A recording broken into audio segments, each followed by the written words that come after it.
Hello， 各位，我係灣區自辦兵，非常感謝大家收睇我嘅頻道啊！今日特意嚟到中山市火炬開發區拍攝一個現樓精裝交付到俾大家嘅物業啊！點解特意過嚟拍佢呢？首先，其一係地鐵口物業嚟嘅，呢個樓盤叫越秀建發君悅，旁邊就係地鐵口嚟噶啦，而家已經喺度動緊工。到時候運營咗之後呢，喺旁邊已經可以坐地鐵去到廣州嗰邊嘅。其二，呢度呢係帶精裝修現樓交付俾你噶，唔需要擔心有爛尾樓嘅風險。到時候辦理咗按揭，放咗款之後就可以申請入住噶啦。咁其三呢，呢度周邊交通四通八達，商業配套、衣食住行非常之齊全噶。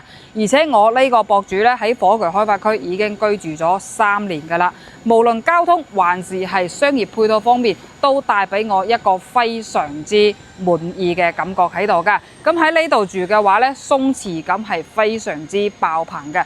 雖然冇非常之繁華嘅商業地標，但係基本生活上嘅商業乜嘢都係有嘅。呢個越秀建發灑悅呢係國企嘅開發商嚟嘅，現樓帶精裝交付，而且呢個小區入邊嘅園林環境呢達到公園級別㗎。我哋而家通過視像咧都已經見到啦，而家係春夏交替嘅位置，成大片綠油油嘅感覺，而且到秋冬交替季節咧，同樣有唔同嘅植物喺度繁花盛放嘅。咁呢個屋苑咧，除咗有細 A 級嘅園林綠化之外咧，入邊仲有游泳池喺度嘅，就喺我呢隻手嘅方向啦。咁呢個游泳池咧，只係供給呢度業主去使用嘅，出邊嘅人係入唔到嚟嘅嚇。咁安全指數咧，其實都係有所提升嘅。但係呢個屋苑咧係冇私人嘅會所喺度噶。需要屋苑入邊有私人嘅高端會所嘅話咧，OK， 我哋都有其他嘅屋苑可以介紹到俾大家去參考噶。除咗呢個游泳池之外啦，成個小區入邊規劃有兒童娛樂區啦、露營區啦，或者係坐咗喺度同隔離鄰居聊天嘅洽談區嘅。咁而家賣緊嘅棟數咧，就係我呢隻手嘅方向一棟嘅位置，分別有89平方嘅3房2廁，113平方嘅4房2廁，大到127平方嘅4加1房嘅，相當於5房2廁噶啦。稍後咧，我會將呢幾個示範單位會展示到俾大家睇嘅，甚至將呢個屋苑入邊嘅優點缺點都會展示到俾大家睇嘅。咁究竟點解我作為一個賣樓嘅博主會願意喺火炬開發區逗留3年嘅時間呢？不妨過嚟我哋大家面對面咁去探討一下我哋中山火炬開發區未來嘅發展趨勢，包括周邊嘅衣食住行，包括周邊嘅交通配套嘅。OK， 咁我哋而家馬上去到示範單位去參觀一下啦。欣賞完越秀建發君悅樓下嘅園林環境，我哋而家上到嚟呢個127平方嘅示範單位，俾到大家去參考嘅。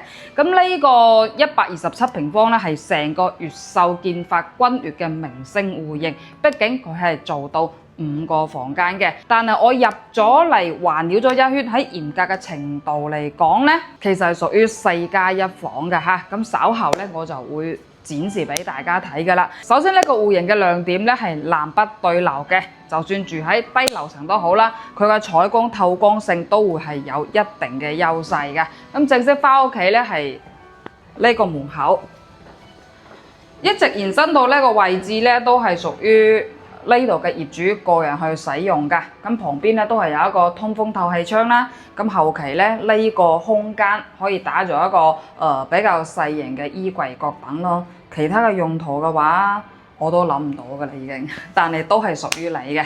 咁呢度咧係有一個掛鈎，相對於而家3.0住宅嚟講咧，只有越秀建發灑悅係做到咁細心嘅。呢個掛鈎唔好少睇佢啊！有陣時落雨咧，嗰啲雨傘啊會淋水㗎嘛，掛喺呢度嘅話就唔會整邋遢自己嘅屋企啦。咁交付俾你咧就係呢個門一模一樣嚟嘅。實木門嚟嘅，質量非常之好。其實越秀建發名下所有嘅樓盤咧，交付嘅品質都唔會差得去邊嘅。咁呢個智能密碼鎖都係交付俾你㗎。咁右手邊呢個位置啦，交付嘅時候係冇呢啲咁樣嘅裝飾品㗎。所有嘅軟件都係冇嘅，後期需要你自己喺呢個位置加裝一個落地式嘅鞋櫃㗎嚇。啱先片頭我講到啦，點解係屬於4加1房呢？就係呢個區間位啦。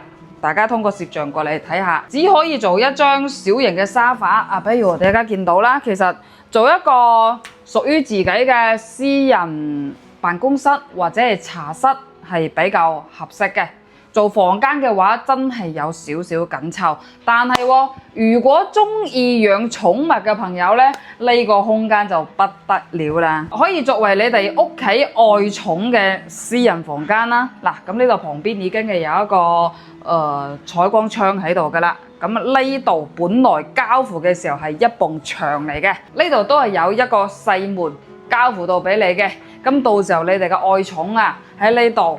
可以整一個愛寵嘅小型別墅啦，或者愛寵嘅玩具啊，甚至仲可以為你哋嘅愛寵加裝一個空調喺度嘅。突然之間覺得做你哋屋企嘅寵物都係一件好幸福嘅事情嚟㗎。咁啱先都講到啦，南北對流戶型嚟嘅，其實住呢種戶型咧係真係有一定嘅優勢喺度㗎。咁呢個咧係餐廳嘅位置啦，我哋而家見到啦。放咗一個小型嘅中島台加一個小型嘅餐台，其實並唔係咁細嘅使用面積嘅。交付嘅時候俾你咧，全部都係線晒白牆㗎。咁你個空間其實真正嘅體驗感咧係比較闊落㗎。咁到時候放一張大圓台啊，或者係大長台喺度，目測坐8到10個人，稍微足夠嘅空間啊。咁呢個對出去嘅陽台啊，景觀係非常之好嘅，我哋通過視像去睇下啦。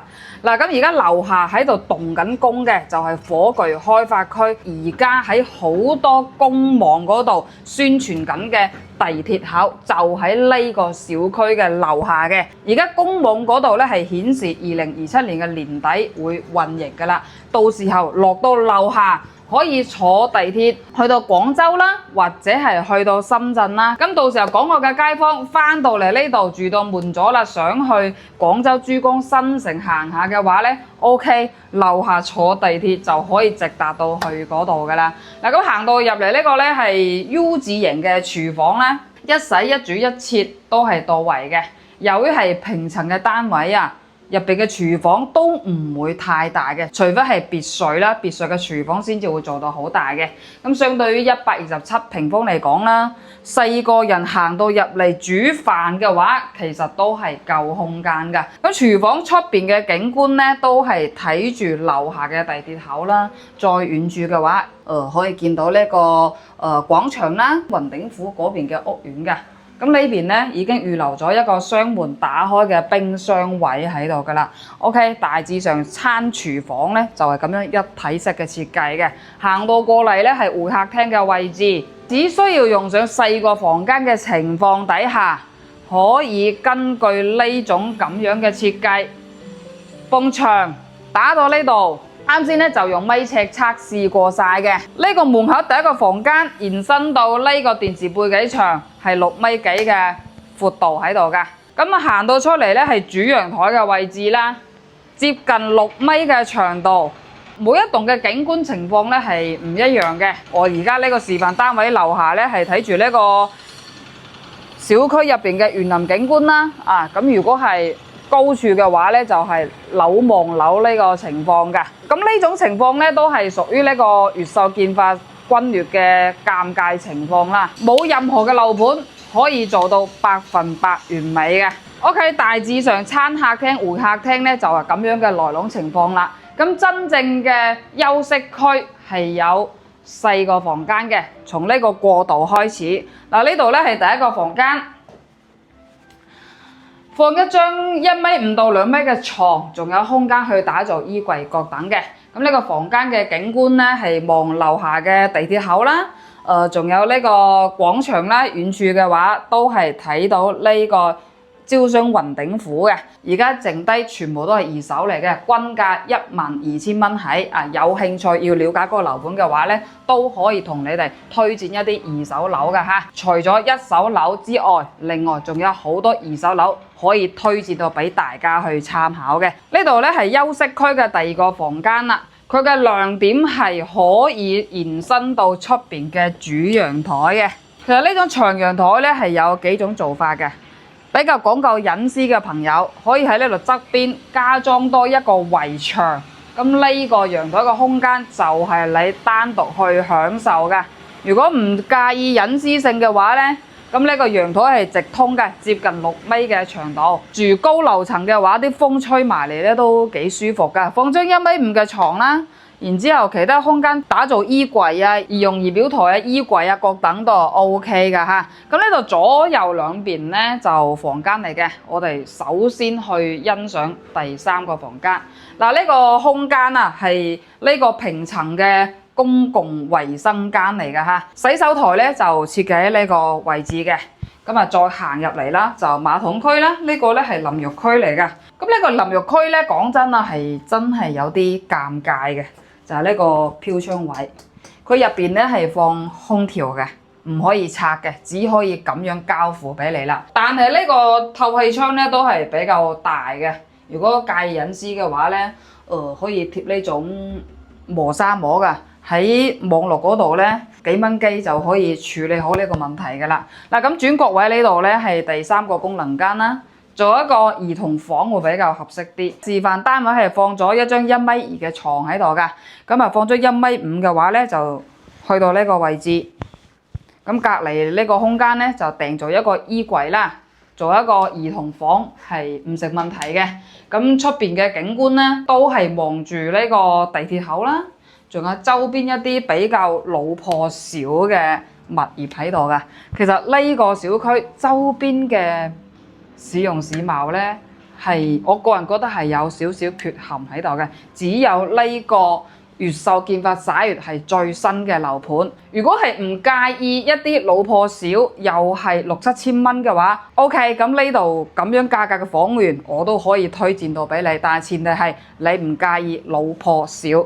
嗱，呢個係主人房嚟㗎，做咗套間嘅設計啦，放張2.幾米嘅大床都可以做到3面落床嘅。嗱，呢個飄窗位係唔可以打嘅，可以喺網絡嗰度咧買呢啲咁樣有氛圍感嘅沙發墊喺呢度，又係唔同嘅感覺啦。比如平時中意捉棋嘅，有文藝 feel 嘅朋友咧，放個棋盤喺度。兩夫妻啊，或者同你子女捉下棋啊，或者睇下書啊，飲杯紅酒啊。畢竟人生嘅歸宿到最後都係一家幾口可以和和諧諧咁去生活啦。真正嘅交標呢個裝飾物體係冇㗎。呢度咧係一個吉位嘅，俾你去打造一個7字形嘅衣櫃各等。咁再轉過嚟啦，係主人房入邊嘅套間房情況啦。嗱，我哋而家見到嘅嘢都係交付標準嚟嘅。儀容儀表台、馬桶區，咁呢個淋浴區相對於啱先嗰個公共衛生間咧，會闊落好多㗎嚇。如果係身體比較肥胖嘅業主咧，其實呢個淋浴間都已經係夠使用㗎啦。大致上呢個127平方咧，雖然比唔上而家市面上嘅第4代住宅。按照3.0住宅嚟講咧，使用率已經係接近100%㗎啦。呢個樓盤咧一共係2梯4伙嘅3.0住宅大精裝交付，全部都係現樓交付俾你，唔需要擔心有爛尾樓嘅情況啦。因為好多港澳嘅街坊咧都會私信我啊，幫佢哋揾一啲國企、央企現樓精裝交付嘅。咁呢個火炬開發區太陽城越秀建發君悅咧就值得你去參考嘅。當然，如果需要4.0第4代住宅嘅話咧，喺我哋中山市、珠海市亦都有貨可以推薦到俾大家去參考嘅。咁呢個樓盤嘅亮點咧，樓下就係地鐵口啦，到時候坐地鐵咧，可以去到廣州珠江新城嗰邊啦。去到呢度嘅話咧，係需要有少少嘅時間成本嘅。喺呢度揸車去到港珠澳大橋，按我平時開車嘅習慣係需要45分鐘。如果快啲嘅話咧，就40分鐘啦。咁由港珠澳大橋返到香港咧，就要去到1個半鐘頭嘅時間區間喺度啦。咁如果係唔中意揸車嘅朋友，想坐巴士返到香港嘅話咧，要去到呢度附近嘅東區位置富逸城或者係 Coco City 樓下嘅粵港通巴士先可以去到香港嗰邊嘅。其實我喺火炬開發區已經住咗3年嘅時間嘅，無論交通情況或者係商業配套嘅情況，我個人感覺咧都係比較唔錯嘅區域嚟嘅嚇。畢竟我都係一個每日瞓醒就要周圍奔波嘅博主嚟嘅嚇，一腳油門其實可以去到大灣區好多地方㗎啦。咁商業啦，呢個小區隔離咧就係太陽城商業綜合體啦。咁呢個太陽城咧入邊係有5層嘅沃爾瑪、新鮮超市區、品牌嘅餐飲店啦、電影院、按摩、揼骨、會所各等都係有嘅，就喺呢個小區隔離嘅啫。咁除咗呢個太陽城嘅商業之外啦，喺呢度周邊啊，仲有好多我哋中山市特色嘅食府喺度嘅，燜雞、燜鴨、燜鵝啦。如果刷到我呢條片嘅香港業主，唔知道火炬開發區周邊有啲乜嘢特色嘢食嘅話咧，都可以後台 WhatsApp 我嘅，我會將呢度周邊嘅特色美食全部都會推介到俾大家去嘗試一下㗎。再遠少少嘅話咧，有呢個火炬開發區張家邊板塊嘅商業啦，商場都已經有好幾家㗎啦。特色餐飲嗰啲喺火炬開發區住嘅話咧，最擔心嘅就係自己應該點樣去減肥啊！我喺呢個火炬開發區住咗3年，都已經係肥咗20斤啦，誇唔誇張啊？除咗呢個屋苑之外啦，成個中山市、珠海市大大細細嘅平層或者別墅，我都係有好多貨俾大家去參考嘅。咁到時候有需要呢啲區域嘅屋苑嘅話咧，到時候 WhatsApp 我就 OK 㗎啦。其實我講片咧都講到好緊張㗎啦，大汗淋漓啊！講條片真係唔容易嘅，講得唔好嘛，又驚俾老細鬧，又怕俾你哋去抨擊，但係咧都希望大家可以俾出寶貴嘅意見俾我嘅，咁啊歡迎大家點個 link 支持一下啦〜